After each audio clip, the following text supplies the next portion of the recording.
If you felt an urge to turn off this video because of 10 seconds of silence at the beginning, you can imagine how the Jewish people felt in our Parsha. Moses promises them that he'll be on Mount Sinai for 40 days, and he ascends the mountain. And the Jewish people, they await his arrival. They check their calendars, they're keeping track, they're calculating, and finally the day arrives. Moses is going to return. And of course, as we know, they're met with silence. Moses does not return. So what do the Jewish people do? They build and they worship a golden calf. Moses returns the next day and he shatters the tablets. What would have happened if the Jewish people would have shown a little bit of patience?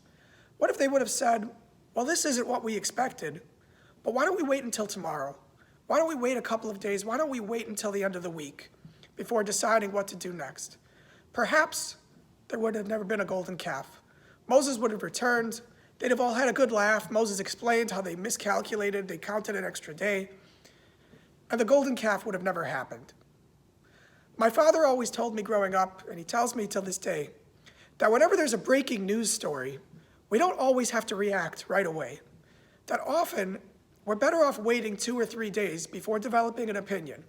That when there's a breaking news story, when you see something on Twitter, you don't have all the facts. You only have a small amount of information. But if you just wait 2 days, 3 days, more and more and more information will become available. The facts will begin to develop, and you'll be able to develop a more accurate opinion and be able to react to the news.